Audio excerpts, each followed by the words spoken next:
দিতে চাই যে আমরা এই ঈদটা সবচেয়ে বড় বানাইতেছি এবং সবার আগে উপস্থিত হই।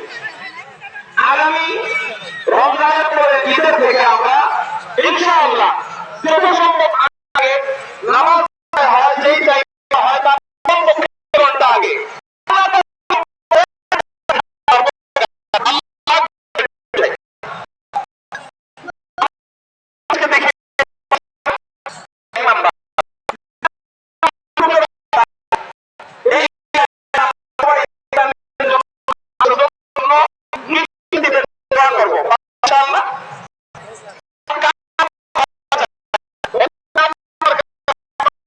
করে দিচ্ছি।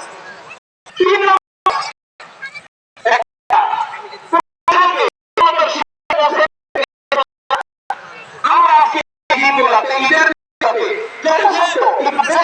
চেষ্টা করবো।